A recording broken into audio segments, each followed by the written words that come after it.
My talk today is Spirituality and Healing in Ophthalmology. I dedicate this talk to Professor Natarajan's father.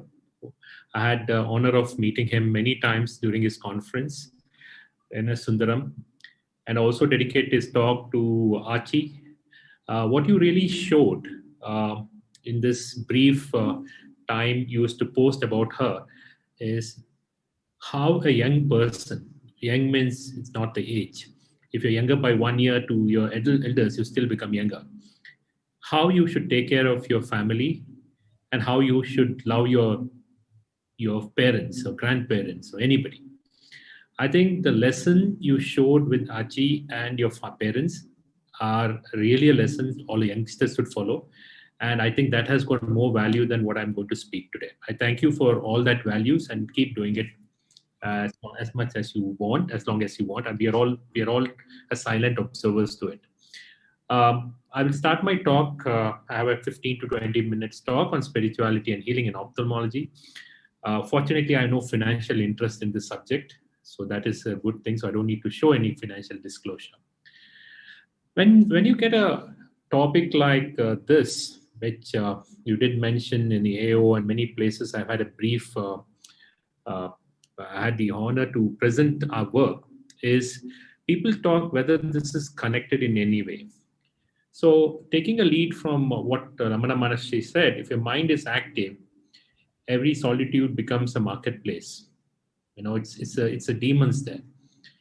And there's no use closing your eyes. Your mental eye is what you need to close. Just a few days back, this was the birth centenary of celebration of Vivekananda. There are two people whom I'd like to connect in this talk. They're classically very well connected. One is a spiritual master. The other one is a scientific master. Nikolai Tesla, and you hear a lot of Tesla because of Elon Musk virtually believes that he was the greatest scientist alive. There's a debate on it, whether he was better or Thomas Alva Edison was better. They always had a very long and very bitter fight till the end. So how did they meet? This story of meeting is very important because how they met actually brings in the flow to my talk. When Swami Vivekananda went to Chicago for the World Parliament Religions, and he was invited, or I don't know whether it was the same time or the different time, he was invited to a play in French about Isel. The play was by Sarah Benedict. The play was about, I mean, it was more like a teaching of Buddha, but in a different format. Isel is a damsel who comes and tries to seduce Gautam Buddha, and he, being enlightened, he doesn't get seduced, and he gives her a sermon about life, and that is the whole thing about Isel. And Vivekananda, Swami Vivekananda was there, and so was Nikolai Tesla, and both of them did not know each other well then. After the play, one of the directors of the play recognized Swami Vivekananda and called him to her room and was discussing. When they were discussing in that room, Nikolai Tesla also happened to know the director, and he just walks in and sits. So he was just listening to what was happening. Imagine a pure man of science who brought the AC current and all the concept of current and electricity, sitting and listening to this, the Eastern concept of religion and spirituality. It must have been a very complex talks. But Nikolai Tesla was a man who was wired differently. And even though traditionally you would throw this out and say this is rubbish, and he would not even bother about a saint, and he would just go on with his work. But this is a very important point of all great innovators. This is what our youngsters should know. Even though you're not interested in something, it's not your part of life, you still put in a lot of questions, and that questions was given to Vivekananda, and they answered, and the rest is history.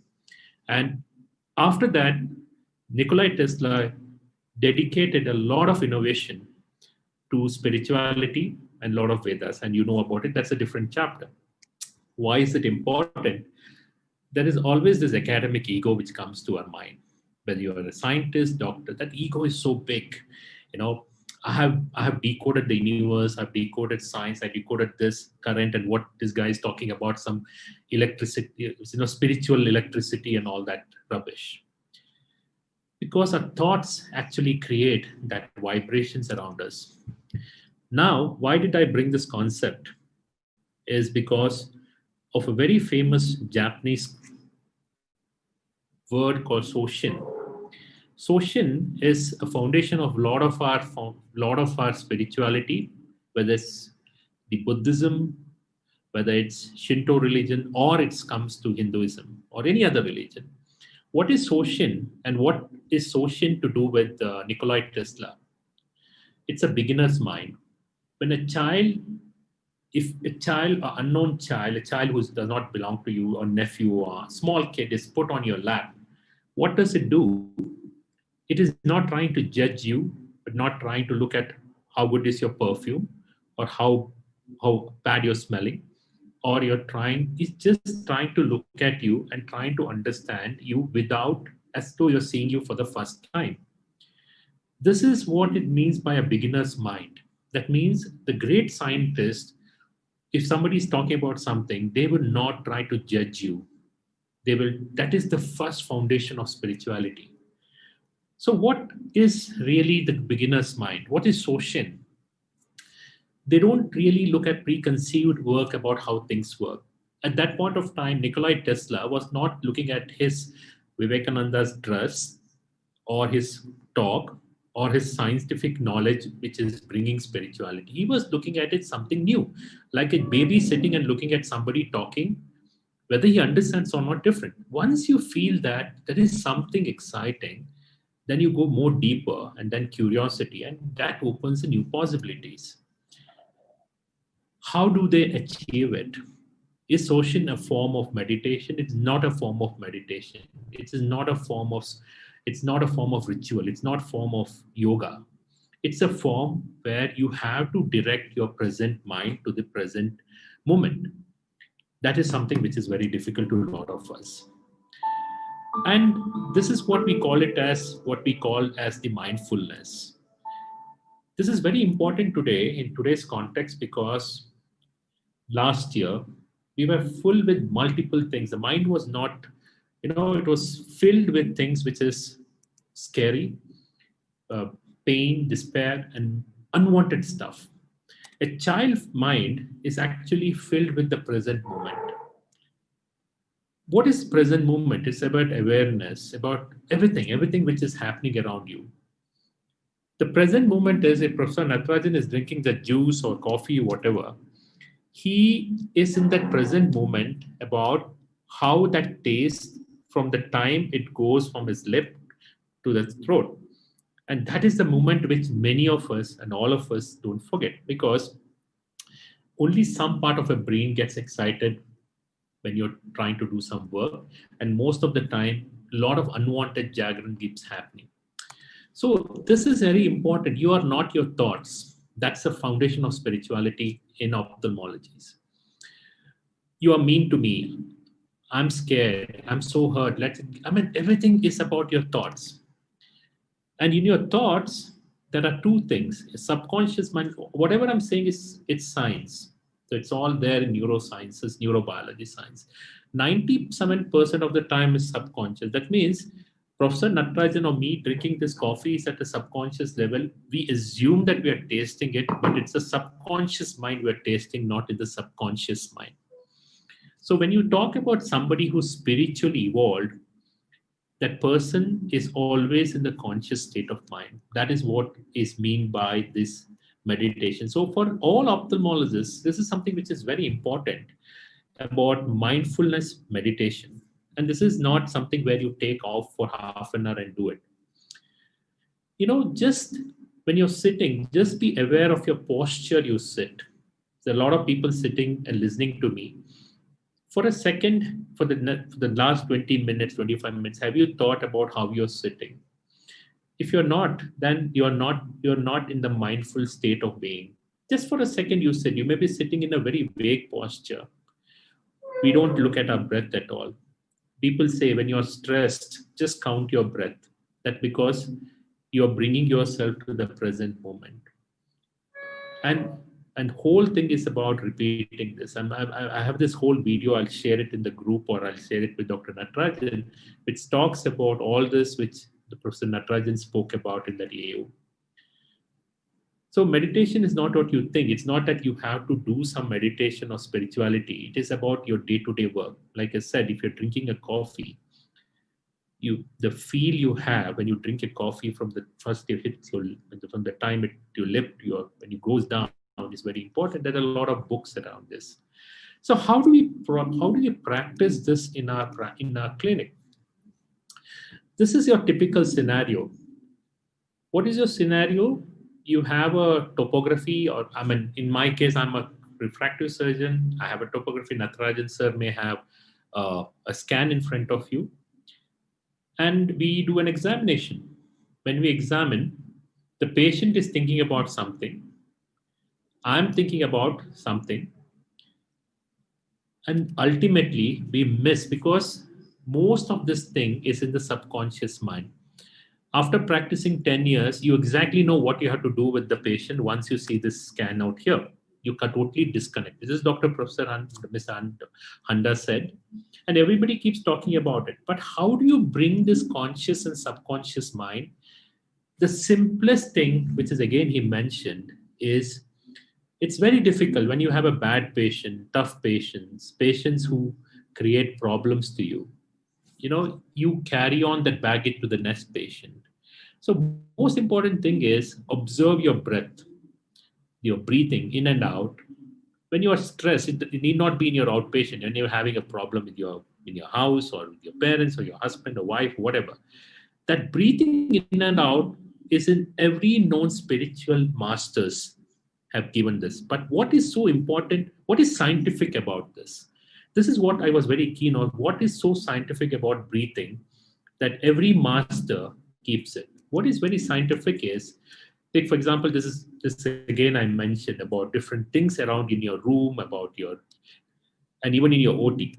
What is really important about breathing is when you breathe, all of us breathing now, if we are alive, when you are breathing, we are all doing it in your subconscious state of mind. And subconscious state of mind is, remember that slit lamp thing. I'm in the subconscious state of mind because I know what to do with this patient. I'm not bothered about things which is which I feel is immaterial to me, which is wrong. When you observe your breath, suddenly you go into the conscious state of mind. So why is it important? Subconscious state of mind is like your hard drive of all the wanted and unwanted things loaded inside. If something has happened bad, your mind is always in the subconscious mind of a previous complication. That's what I said. When you operate after a complication, you are in a subconscious state of mind. You will always be thinking about making an incision which is wrong or making something which is wrong because you are doing from a subconscious and it will end up being wrong. When you breathe in, when you observe your breath, suddenly you becomes conscious. Conscious state of mind is state of awareness. What does it tell you? Suddenly it tells you that you can do it. You don't need to go back to the past experience. Just look at the present one and start working around it.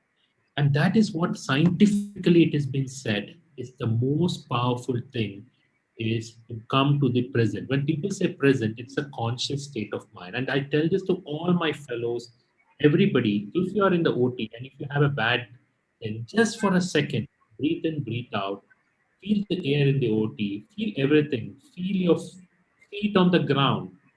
It may look silly. When you feel your feet on ground, feel the air in OT, and feel everything around you. What does it mean? That you're coming to the state of consciousness. When you're not feeling anything, when your feet is not, you're not feeling it on the ground, and you don't breathe. When you're not consciously breathing, where are you? In your subconscious mind. Then I will think about 100 things, which is totally ridiculously unimportant at that point of time. So breathing is the greatest spiritual knowledge for an ophthalmologist. Conscious breathing, and that is what I feel everybody should follow. irrespective of where you're doing. And you don't need any great place. You don't need a divine master to teach you just these things. When something goes wrong, remember this you're not praying. Of course you can pray, but praying again goes to subconscious mind. You pray the God you want. You were seeing something, this God brings me luck, this God doesn't bring me luck. That is again subconscious mind. In the conscious mind, you are only looking at these things, and you're not looking at anything. Which God gave me what at what time, and whom I should go and do my manat and all that. So that is very important, and that is the power of this. And again, I'm coming to this.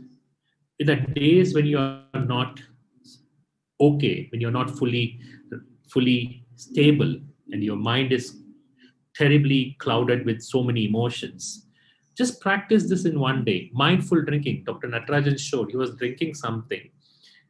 Remember picking the glass up, holding it in your hand, and then smelling this, and then slowly drinking this with the smell in, the aroma in.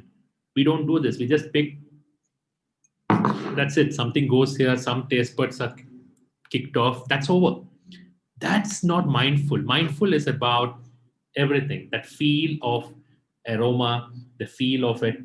Whether you like this, whatever I'm drinking or not is different. And think breathing is very important. Doing one at a time, multiple tasking that day creates a problem. And notice your senses. This is the most powerful thing. Notice your senses means when you're sitting now, all of you, when you're sitting, just feel how your feet is on the ground. What does it feel? Does it feel cushion effect? Do you feel there's some irritation? I mean, you don't know, because a lot of things just gets, the brain just pushes it down. Mindful eating is very important. Deep listening. Many times, you listen what you want, but this is what a mindfulness, this is my greatest mantra of spirituality, according to me. And mindful walking. Whether you're walking, when you're walking, just try this. When you're doing, just one day you try this, you'll realize how powerful this is. And bringing attention to your body, like all this anyway is going to bring attention to your body. And this is what we've been practicing before the COVID times in our hospital, teaching our doctors, because that's what they want. And science for mindfulness, I'm just going to go very brief. There are two networks in our brain. And this has all been worked on neurobiology, central network and default mode network. Central executive network, when you think positive, if people are taking it in a positive one, all the people listening to me, if they believe that this works, then if I do a fMRI, this is how it would look. The positive thoughts have a different flow altogether. And if some people think that this is something which is terribly boring and this is never going to be used in my life, that's a negative thought. And more of default mode networks start firing. What happens is this changes your consciousness totally. Your personality completely changes, because these are all brain circuits. These are not just mumbo jumbo stuff which is done by like a spiritual one where you can't find an explanation. This is all done to figure out, when you give a good thought process, what you get. When you get a poor thought process, what you get. And if you keep feeding these two things, and if the CEN is lesser compared to the default mode, you end up being a very pessimistic personality, a cribber, a person who disturbs others, cribs all the time. And this is something which is very important.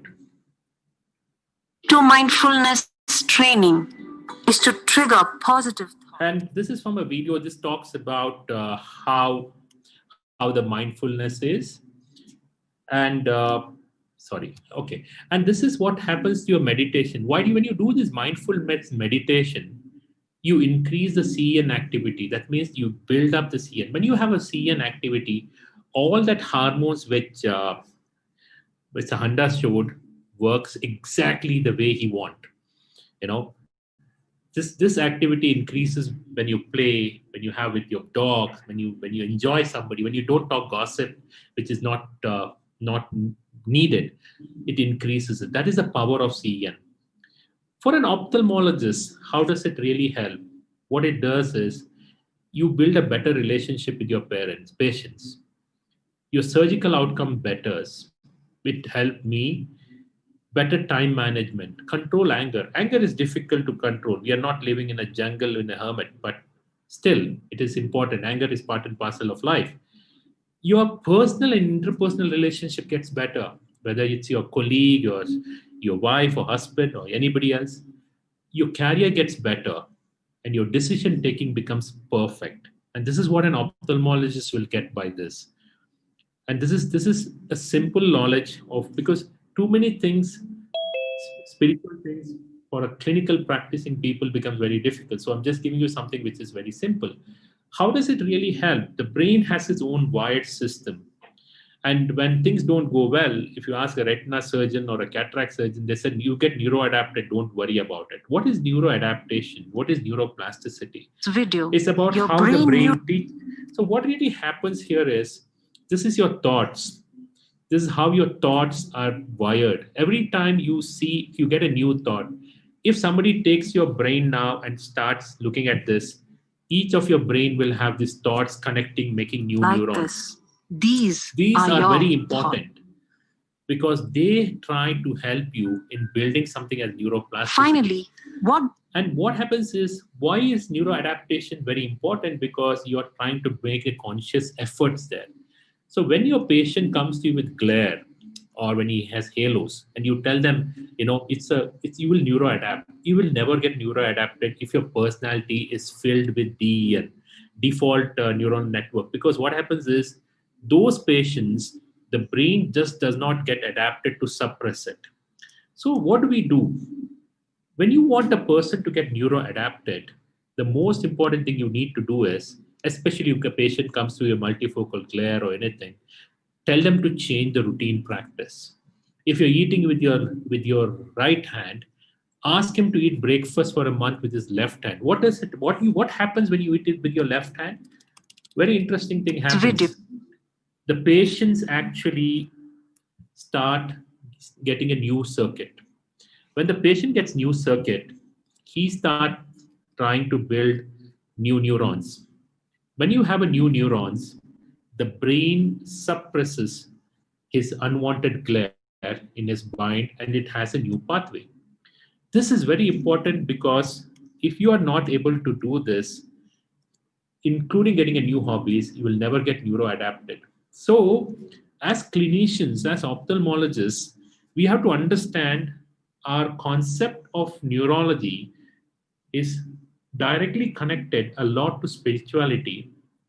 I'm just not talking about any religion here, and directly connected to a lot of adaptation of how you build, how both of them are kind of intermingle with each other. So what you do is, next time when somebody comes with all this problem, instead of just telling him that you go back, you'll get neuroadapted at 6 months, it will never happen. Just think about this. Eat it with your right hand, play with your left hand, right hand. You do your regular activities, change the furniture. If you're sitting on the right side of the furniture every day, sit on the left side. Your brain start adapting. Remember that circuit. You have a new circuit forming. When you have a new circuit forming, you will adapt faster. That builds your neuroplasticity. It is very important, especially for retina surgeons. Kairobi ma'am and Natarajan are here. You do a macular surgery, expect him to neuroadapt by his own, it's never going to happen. Just remember, if you're putting a tie it with the other side, you will struggle. You will struggle. When you eat, everything falls on you. But the brain is trying to put more efforts on that and forgets how he's seeing or what glare he's seeing. And that is the power of neuroplasticity. Many times we don't understand, and many times it's forgotten. And that is what is neuroadaptation. And one of the other part of the spirituality is about how you lead your life. And Ikigai is one of the beautiful ways of leading life. It's all about, different things about how your life should be. And it's very, very practical during the COVID times. Stay active, don't retire. Very important. I think classic example is Professor Natarajan. I think we're going to see him for the next 30, 40 years doing the same thing what he's doing and showing us all the beautiful places virtually and physically. Take it slow, hurry. Don't fall in, this is all about eating. This is a little difficult. And surround yourself with good friends. And that is, I think, the most important thing COVID has taught you. People who are positive, bring your CEN, Central Executive Network. I'm not talking about spiritual words. I'm talking being a doctor and scientist. I'm speaking about language of what a brain understands. Central Executive Network improves only when you have a happy dog and more happier you, or a happy friends who can bring you more positivity. Get in shape, very important. Everything goes off when you have a good shape. Smile. And shape is not to portray yourself in the Facebook or Instagram or in your meetings. It's get in shape is to see, when you see yourself on the mirror, you should be, that positiveness should be with you. That's spirituality. Whatever I'm saying is not a sermon of of a philosophical language. This is all derived from philosophy of different. Ikigai is not just the Japanese one. It's just written in their language. Reconnect with nature. You know, there is something called as forest bathing. You go to nature. I did write an article in Week magazine on it, and the power of forest bathing. You know, and always be grateful. I'm grateful to I'm sitting here on this day, grateful to that. That gratefulness itself brings in a lot of positivity on all the if I just think, I don't know how many people are sitting and listening, what am I doing on this day? That is my DEN network. It keeps happening and I become completely, I go into that zone and live in the moment. This is mindfulness. Stop regretting the past. COVID is over. All of us are getting vaccinated. What happens to vaccine, whether we survive, become chimpanzees in 10 years, I think only God will. So we really don't need to worry about it. And that's your ikigai. And there is passion in everybody. I don't see that, even an ant, I think, has a passion. I mean, every ant takes if you look at how they take the small bits of sugar, they have their own USP of how they take it. The ant never follows anybody. So it is very important in this short term, what I said, it is very important to merge science and spirituality. That's why I go back to what I said with Nikolai Tesla and Vivekananda's story. Keep your mind open. One of the biggest problems today, which I would like to say to a lot of youngsters and whoever is listening today, is there are a lot of guardians of people are become guardians. Okay, this is what you need to know, and everything else is out of syllabus. The question is, who gives you the right to say what is syllabus and non-syllabus? People who are in the syllabus are the ones who become just an employees of Elon Musk or Steve Jobs. People who don't want to look at the syllabus becomes the bosses. So you have to take it very clear whether you want to be a boss or you want to work for somebody who has that out of syllabus concepts. If you feel that you want to be a boss, then you have to be out of it. There are a lot of guardians here, even in our own conferences. Oh, this is something which is not for our conference. This is not for our postgraduates. This is not for our fellows. The question is, who gives you the right to decide what is for a postgraduate and what is not? Just because you are on the podium, you give it. That is going to be that you are killing the entire mindset of people. The world would never had a Teslas or Thomas Alva Edisons or millions of great scientists if they have listened to these guardians who said, this is what you have to think. First thing is you have to stop thinking. You have to stop following. You have to be your own.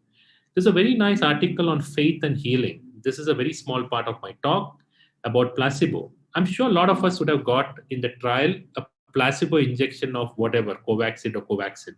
I'm sure that will work equally well as the vaccine. You know why? In this article of NEJM, it says about what is placebo. Is it powerful? I'll come back to it later. We go to spiritual gurus. Why do they create that aura?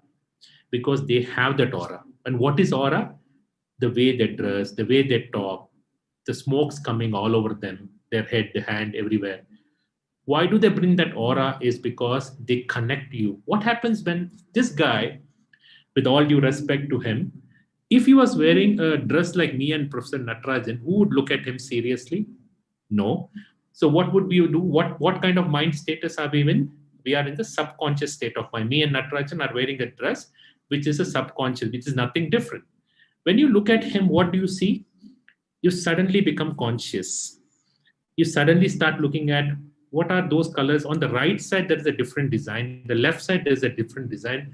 This guy is, I mean, it may be funny, but every spiritual guru, every spiritual person brings in a very important concept of bringing consciousness as soon as you enter into that place. And that is called aura. If a guru or a spiritual master can't do it, you cannot be a master who can hold you in, because you are not able to capture it. So that is why they dress differently or they look differently, the big beard, big thing, and all that. Because you are bringing the consciousness. Remember, next time, if you want to bring somebody closer to you, your atmosphere in that room should make it conscious. If your room is ordinary and you are ordinary in the way you talk, dress, speak, language, etiquette, everything, then you cannot bring that aura. So that is why these people have created the aura of faith of healing. And that is why they are so powerful. When they put their hand on you, you heal. You can also do it if you bring that concepts into it. And why did I say, I forget about this is from an NEJM article. Now I'm 100% sure the placebo will exactly work as the same as the COVID injection. Why? When somebody was giving, somebody had pain. After months of giving opioids, they did a study when they started giving them a placebo. The pain would exactly show the same response to placebo after 1 month like it used to show for opioids, because the patient was given a bottle with morphine written on it or whatever opioids written on it, and the brain has got adapted to it as the way of pain. So this is the power of the brain, and I'm sure the COVID also would work the same. I'm not going too deep into this, but there's something my wife, who's into, I learned a lot from her from all these aspects, had shared. It's about the different chakras of our physical and metaphysical state, which I'll not go too deep into. So I sum up my talk in the last few slides. The most powerful spiritual guidance in for an ophthalmologist is try to build your silence. The silent you are, the more powerful you are in the inside world. The person who speaks for everything, whether you want it or not want it, is the one who's going to be the most dangerous one. And I learned this from my chairman. I never seen him angry in the last 20 years, and I don't see his children have seen him angry. So that means you can be the best being never angry. And Dr. Natarajan spoke about David Shetty in the last. I've never seen him being angry. He may get angry, I don't know, but he never shows anger. So the most important thing is you may be angry, but if you want to be the best fighter in the game, never show your anger anywhere. That's the greatest spirit. Silence and anger are the two important things for this. My father-in-law is the chairman, and my wife are two of my teachers from whom I learned a lot, and they've learned. They are still evolving. This is taken from a retreat in Greece when they were part of Eckhart Tolle. If somebody has not read his book, I recommend everybody to read his book. The book is on the power of now, the most powerful book ever written, and one of the great spiritual masters. Whatever I just discussed, I plan to bring it up as a book sometime. And the book is going to be Science and Spirituality, and for doctors. And basically, and this is my wife's writing about every day about what should be written, and I bring the science part of it, and this is something which is very important in our life. I thank everybody. I thank my colleagues, and thank Dr. Pooja, who helped to make this presentation, because I just gave my flow, but making this presentation is a challenge. And we also made the same presentation was a video, which many places it didn't get accepted or got rejected, but I still find those videos are going to be very useful in years to come, especially in these troubled times. To sum up, it's the spirituality is not about praying. Spirituality is not about holding your hand and asking for blessings or forgiveness. Spirituality is about a way of life, how you conduct yourself in your practice and at home, and with a mindful mind. And that is what I would like everybody, especially the youngsters, if anybody is listening, to do it, because if you do it, your brain has a lot of potential for neuroplasticity. If you start doing it, your brain adapts. Any habit you do for 21 days becomes neuroplastic automatically. So it is important that 21-day practice is very important in spiritual world, because it's how the brain becomes adapted. I thank Professor Natarajan, and I thank you for giving me this on this day of your father's birth anniversary. And thank you, the Centaur, for your support. Thank you a lot.